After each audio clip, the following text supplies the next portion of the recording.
ലേഖനമാണ് പഠിച്ചുകൊണ്ടിരിക്കുന്നത്. അതിന്റെ ഒടുവിലത്തെ അധ്യായമാണ്. ഒടുവിലത്തെ അധ്യായത്തിലെ വിഷയം വിശ്വാസത്തിന്റെ എവിഡൻസ്, വിശ്വാസത്തിന്റെ അടയാളം എന്നുള്ളതാണ്. 11-ാം അധ്യായത്തിൽ വിശ്വാസ വീരന്മാരെ കുറിച്ചൊക്കെ പ്രസ്താവിച്ചിരിക്കുന്നു.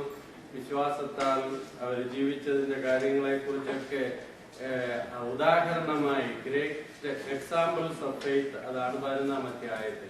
12-ാം അധ്യായത്തിൽ നമുക്ക് എൻകറേജ്മെന്റായി ഓടുവാൻ വിശ്വാസത്താൽ ഇറങ്ങിത്തിരിച്ച് നമുക്ക് എൻകറേജ്മെന്റായി, ഫെയ്ത്തിന്റെ എൻകറേജ്മെന്റിനായുള്ള കാര്യങ്ങളാണ്. 13-ാം അധ്യായത്തിലേക്ക് വരുമ്പോൾ വിശ്വാസം നമുക്കുണ്ടോ, നാം വിശ്വാസത്താൽ നടക്കുന്നവരാണോ എന്നുള്ളതിന്റെ അടയാളങ്ങളാണ്, എവിഡൻസുകളാണ് നമുക്ക് കാണുവാനായി സാധിക്കുന്നത്. ആ എവിഡൻസിനെ കുറിച്ച് പല കാര്യങ്ങൾ പറയുന്നുണ്ട്.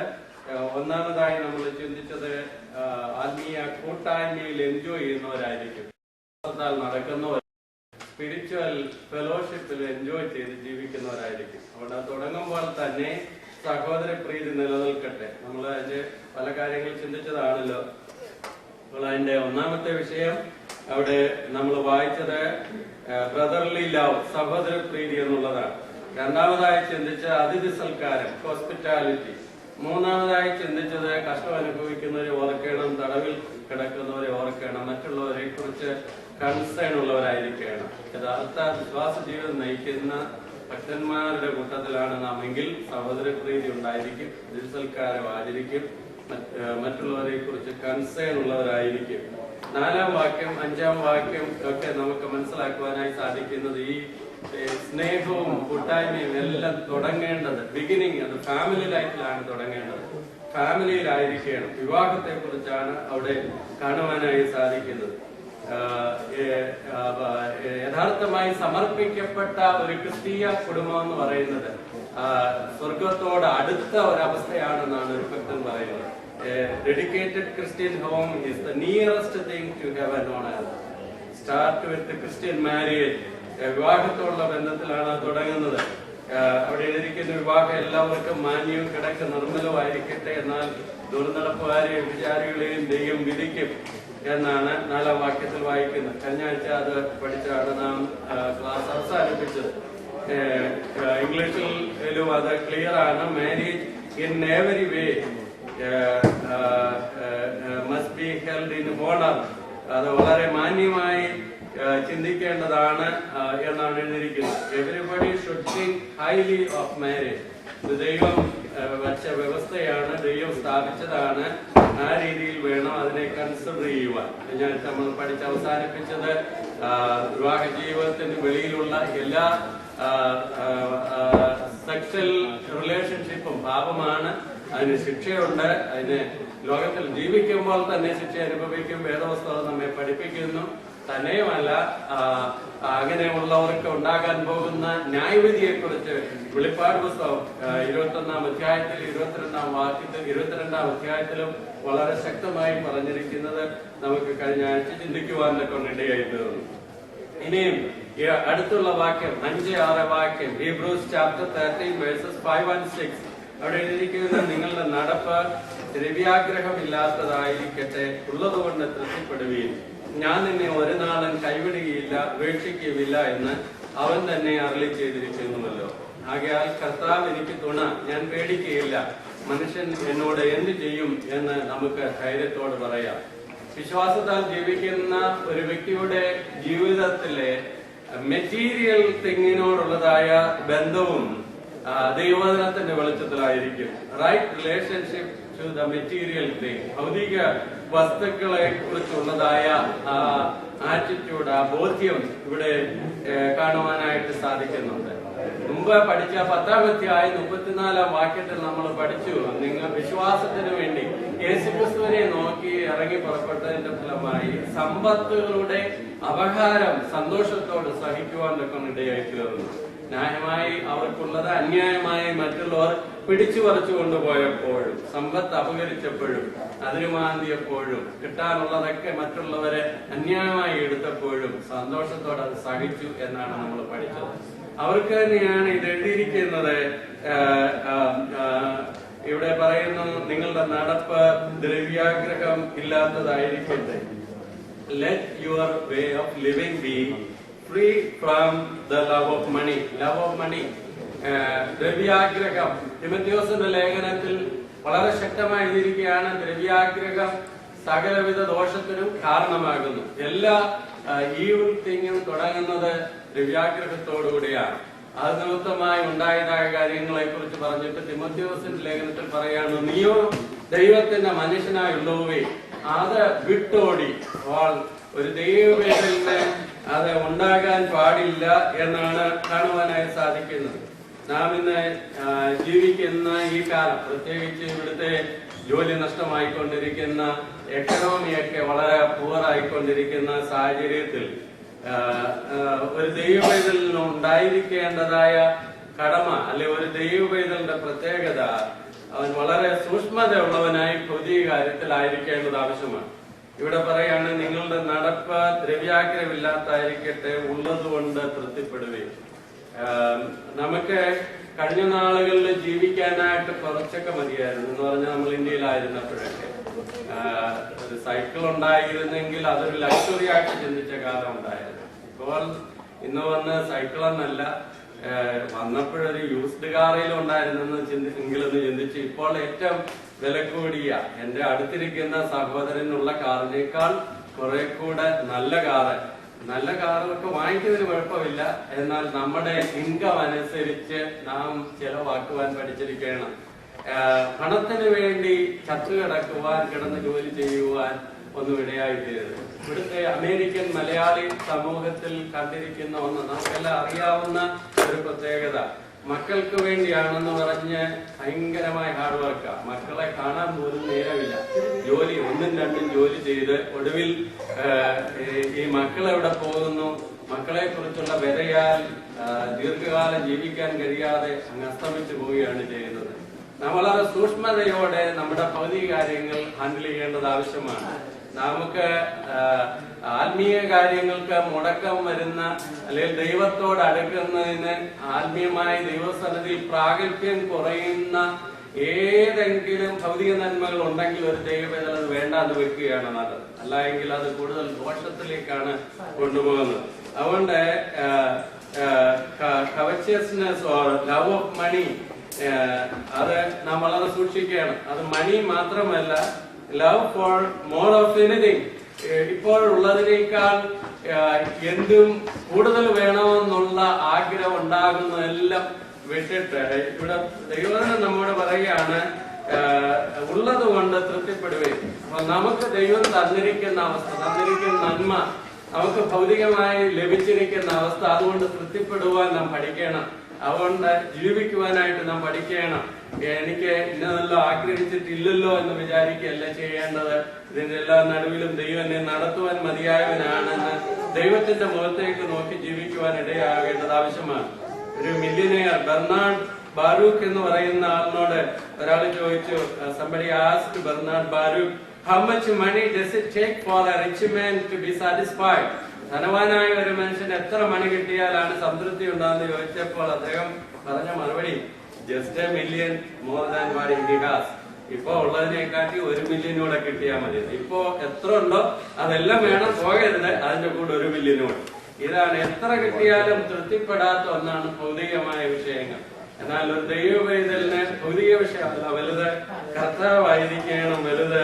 അപ്പോഴാണ് നമുക്ക് സംതൃപ്തിപരമായ ഒരു ജീവിതം നയിക്കുവാൻ ഒക്കെ ഇടയാകുന്നത്.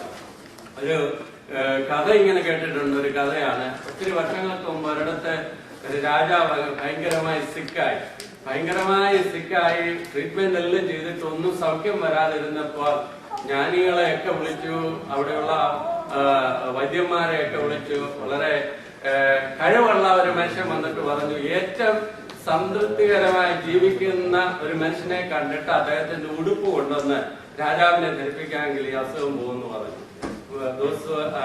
സാറ്റിസ്ഫൈഡ് ലൈഫ് നയിക്കുന്ന ഒരു മനുഷ്യന്റെ ഷർട്ട് കൊണ്ടുവന്ന് ഈ രാജാവിനെ ഇടിയിച്ചാൽ അദ്ദേഹത്തിന് സൗഖ്യമാകുമെന്ന് പറഞ്ഞു. ഈ സേവകര് ജോലിക്കാർ തന്റെ സെർവൻസ് രാജ്യമെല്ലാം സെർച്ച് ചെയ്ത് വളരെ ഹാപ്പിയായി ജീവിക്കുന്ന ഒരു മനുഷ്യനെ കണ്ടുമുട്ടിയിട്ട് പറഞ്ഞിങ്ങനെ രാജാവിന് ഒരു ആവശ്യമുണ്ട് എന്ന് പറഞ്ഞപ്പോൾ പറഞ്ഞു, അയ്യോ എനിക്കൊരു ഉടുപ്പ് ഇതുവരെയായിട്ട് കിട്ടിയിട്ടില്ല എന്ന് പറഞ്ഞു. സംതൃപ്തിയായി ജീവിക്കുന്ന മനുഷ്യന് ഉടുപ്പുമില്ല. അപ്പോൾ ഉടുപ്പല്ല, പണമല്ല മനുഷ്യന് സംതൃപ്തി നൽകുന്നത്, മനുഷ്യന് സന്തോഷം നൽകുന്നത് എന്നുള്ളത് അതിൽ നിന്ന് മനസ്സിലാക്കുവാൻ തക്കവണ്ണം ഇടയായി തീരുന്നു. നമുക്ക് മറ്റുള്ളവർക്കുള്ളതെല്ലാം ഉണ്ടാകണം എന്നുള്ള ആഗ്രഹങ്ങൾ വളരെ ദോഷത്തിലേക്ക് നമ്മെ കൊണ്ടുപോകുന്നതാണ്.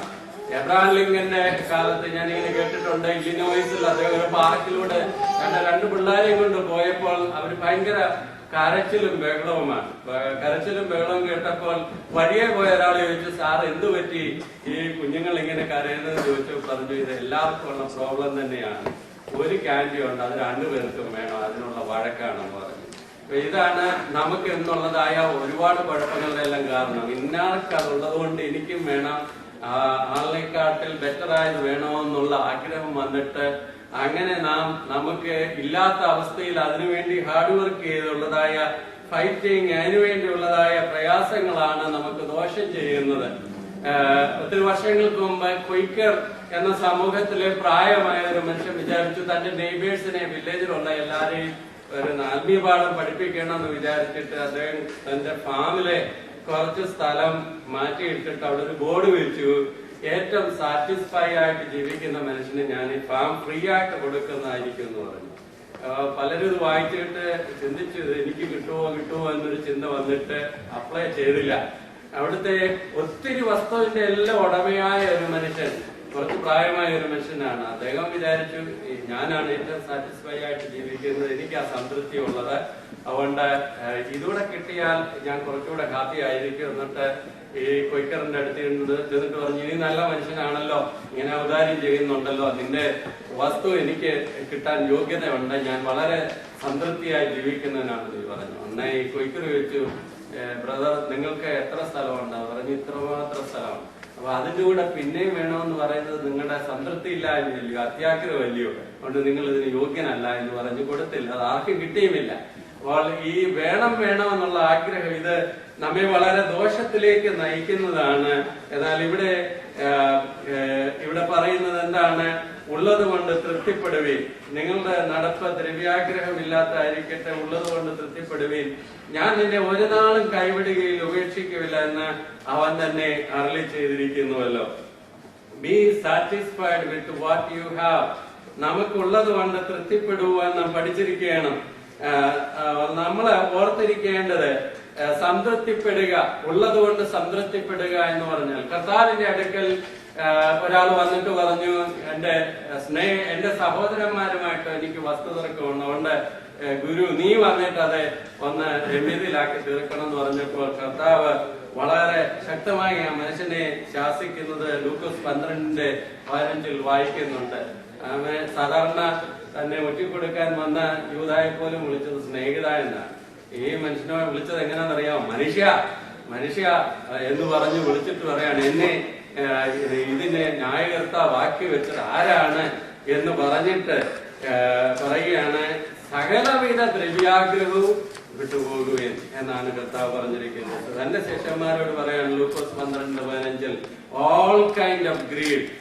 ഞാൻ ഓർപ്പിച്ചതുപോലെ മണിയുടെ കാര്യം മാത്രമല്ല, കുറെ കൂടെ നമുക്കുള്ളതെല്ലാം വേണം എന്നുള്ള ആ ആഗ്രഹം അത് നമുക്ക് ദോഷം ചെയ്യുന്നതാണ്. ഇവിടെ എന്നിട്ട് ലേഖനകാരൻ പറയുന്ന വാക്യം നമുക്ക് വളരെ ധൈര്യത്തെ നൽകുന്നതാണ്. ഉള്ളത് കൊണ്ട് തൃപ്തിപ്പെടുവീൻ എന്ന് പറഞ്ഞിട്ട്, ഞാൻ നിന്നെ ഒരു നാളും കൈവിടുകയില്ല, ഉപേക്ഷിക്കുകയില്ല എന്ന് അവൻ തന്നെ അരുളി ചെയ്തിരിക്കുന്നുവല്ലോ. അതാണ് നമുക്ക് ആവശ്യമായിരിക്കുന്നത്. നമുക്ക് ജോലിയില്ലെങ്കിലും, നമുക്ക് ഭൗതികമായ ഞെരുക്കമുണ്ടെങ്കിലും കർത്താവുണ്ടോ അത് മതി. നമുക്ക് എന്തെല്ലാം ഒരുപാടുണ്ടെങ്കിലും ഇതെല്ലാം നശിക്കാനായിട്ട് ഒരു നിമിഷം മതി. അത് നമ്മുടെ ഈ അടുത്ത കാലത്തെ, അടുത്ത ചില വർഷങ്ങൾക്കുള്ളിലെ അനുഭവം തന്നെ നമ്മെ പഠിപ്പിച്ചിട്ടില്ലേ? എത്ര കൂട്ടി വെച്ചാലും, എത്രമാത്രം സേവ് ചെയ്താലും, എത്രമാത്രം ഒരുക്കി വെച്ചാലും ഇതെല്ലാം പോകാൻ ഒരു മനുഷ്യന്റെ ബുദ്ധിയിൽ തോന്നുന്ന നീചമായ ഒരു കാര്യം മതി. എല്ലാം തീ വെച്ച് നശിപ്പിക്കപ്പെടുവാൻ, ബോംബിടുവാൻ, ഇതെല്ലാം അറ്റാക്ക് ചെയ്ത് ഇല്ലാതെയാക്കി തീർക്കുവാൻ, സകലവും പോകാനായിട്ട് ഒരു നിമിഷം മാത്രം മതി. എന്നാൽ കർത്താവുണ്ടോ? അതാണ് നമ്മുടെ ഏറ്റവും വലിയ വിജയം. കർത്താവായിരിക്കണം ഏറ്റവും വലിയത്. പഴയ ഒരു പാട്ടുണ്ട്, അതിനകത്ത് ഇങ്ങനെ പാടാറുണ്ട്, ഈ ലോകമെല്ലാം എന്തെല്ലാം അസ്വസ്ഥതയും അസമാധാനവുമാണ് നമുക്ക്. എന്നാൽ ക്രിസ്തു ഉള്ളവനെ പോൽ നിത്യമാ സമാധാനം വേറെ ആർക്കുമില്ല. ലോകം തരുന്നതൊക്കെ ദുഃഖവും സങ്കടവുമാണ്. എന്നാൽ നമുക്ക് ദൈവം പുതിയ നന്മകൾ തരുമ്പോൾ, ദൈവം നമുക്ക് ജോലി തരുമ്പോൾ, ബിസിനസ്സിൽ നമുക്ക് ഇംപ്രൂവ്മെന്റ് തരുമ്പോൾ, നാം ദൈവത്തോട് ചോദിച്ച് നന്മകൾ പ്രാപിക്കുമ്പോൾ നാം അത് അനുഭവിക്കുക. എന്നാൽ അത് ഇല്ലാതെ പോയാലും അത് വന്നാലും ദൈവം ഉണ്ട് എന്നുള്ള ഉറപ്പും ധൈര്യവും നമുക്കുണ്ടായിരിക്കുകയാണ്. കർത്താവ് പറഞ്ഞിരിക്കുകയാണ്, ഞാൻ നിന്നെ ഒരു നാളും കൈവിടുകയില്ല, ഉപേക്ഷിക്കുകയില്ല. ആ കെരീത്തോട്ടില് കാക്കയെ അയച്ച് പോഷിപ്പിച്ച ദൈവം, സരഫാത്തിൽ എല്ലാവരും ക്ഷാമത്താൽ മരിക്കുമ്പോഴും തന്റെ ഭക്തനെ ഒരു വിധവയെ കൊണ്ട് പുലർത്തിയ ദൈവം അവൻ ഇന്നും ജീവിക്കുന്ന ദൈവമാണ്, ഇന്നും കഴിവുള്ളവനാണ്. അപ്പോൾ നമുക്കിനി ഒരു സോഴ്സും ഇല്ല, നമ്മുടെ ഇതെല്ലാം നശിക്കുന്നു എന്ന് തോന്നിയാലും യഥാർത്ഥമായ വിശ്വാസത്തോടെ ഇറങ്ങി തിരിച്ച ഒരു ദൈവത്തിൽ ഭയപ്പെടേണ്ട ആവശ്യമില്ല. പുലർത്തുവാൻ ദൈവം മതിയായവനാണ്. ദൈവത്തിന് ഒരു വഴിയല്ല, ദൈവത്തിന് ഒരുപാട് വഴിയുണ്ട്. ദൈവത്തിന് ഒരു കമ്പനിയല്ല, ദൈവത്തിന് ഒത്തിരി കമ്പനികളിലൂടെ നടത്തുവാൻ കഴിയും. ദൈവത്തിന് ഒരു എംപ്ലോയർ അല്ല, ദൈവത്തിന് ഒരുപാട് നന്മകൾ തരുവാനായിട്ട് കഴിയും. എല്ലാത്തിന്റെയും ഉടയവൻ അവനാണ്. അവൻ പറയുകയാണ്, ഞാൻ നിന്നെ ഒരു നാളും കൈവിടുകയില്ല, ഉപേക്ഷിക്കുകയില്ല എന്ന് അവൻ തന്നെ അരുളിച്ചെയ്തിരിക്കുന്നല്ലോ. ആകയാൽ കർത്താവ് എനിക്ക് തുണ, ഞാൻ പേടിക്കുകയില്ല, മനുഷ്യൻ എന്നോട് എന്ത് ചെയ്യുമെന്ന് നമുക്ക് ധൈര്യത്തോടെ പറയാം. ഇതായിരിക്കണം നമ്മുടെ ജീവിതത്തിൽ ഉണ്ടായിരിക്കേണ്ടത്. ഇന്നത്തെ നമ്മുടെ പ്രസന്റ് സിറ്റുവേഷൻ എന്ത് തന്നെ ആയിരുന്നാലും നമുക്ക് ഓർക്കാനുള്ളത് അതായിരിക്കണം, കർത്താവ് എനിക്ക് തുണ, ഞാൻ പേടിക്കുകയില്ല. ഇത് പഴയ നിയമത്തിലെ വാക്യങ്ങൾ പലതാണ് ഇവിടെ ഉദ്ധരിച്ചിരിക്കുന്നത്. ആവർത്തന പുസ്തകം 31-ാം അധ്യായത്തിന്റെ 7 മുതൽ 8 വരെയുള്ള വാക്യങ്ങളിൽ പറയുകയാണ്, ഒരു മനുഷ്യന് നിന്ദതയിലെ നിൽക്കുകയില്ല എന്ന് കർത്താവ് വാഗ്ദത്തം ചെയ്തിട്ടുണ്ട്. യോശുവയോട് പറഞ്ഞിട്ടുണ്ട്. യോശുവയുടെ പുസ്തകം 1-ാം അധ്യായം 5-9 വാക്യം, യോശുവ നീ ചെയ്യേണ്ടത് ഒന്നേ ഉള്ളൂ, ഞാൻ നിന്നോട് കൽപ്പിച്ച വചനങ്ങൾ അത് വിട്ട് നീ ഇടത്തോട്ടോ വലത്തോട്ടോ മാറരുത്, നിന്റെ നേരെ ഒരു മനുഷ്യനും നിൽക്കുകയില്ല, ആര് നിന്നെ ഒന്നും ചെയ്യുവാനായിട്ട് കഴിയുകയില്ല. കർത്താവ് തന്നെ പറഞ്ഞു, മത്തായി സുവിശേഷം 28:20 നമുക്കറിയാവുന്നതാണ്, ഞാനോ ലോകാവസാനത്തോളം എല്ലാ നാളും നിങ്ങളോടുകൂടെ ഇരിക്കും. മനുഷ്യരെല്ലാം മാറിയെന്നിരിക്കും, ചേഞ്ചുകളൊക്കെ സംഭവിച്ചെന്നിരിക്കും. ഇനി നമ്മൾ പഠിക്കാൻ പോകുന്ന അതാണ്, യേശുക്രിസ്തു ഇന്നലെയും ഇന്നും എന്നേക്കും അനന്യൻ തന്നെ. 13:8 അടുത്ത വാക്യമാണ്, അടുത്ത ഭാഗത്തുള്ളതായ വാക്യമാണ്. എന്നാൽ നമുക്ക് ഓർക്കുവാനുള്ളത്, അവൻ മാറ്റമില്ലാത്തവനാണ്, അവൻ എല്ലായ്പ്പോഴും കൂടെ ഇരിക്കുന്നവനാണ്, സാഹചര്യങ്ങളൊക്കെ പ്രതികൂലമാകുമ്പോഴും കൂടെ ഇരിക്കുന്നവനാണ്. 118-ാം സങ്കീർത്തനം 6-ാം വാക്യമാണ് അവിടെ ഉദ്ധരിച്ചിരിക്കുന്നത്. ദൈവം എനിക്ക് തുണ, ഞാൻ പേടിക്കുകയില്ല, മനുഷ്യൻ എന്നോട് എന്ത് ചെയ്യും.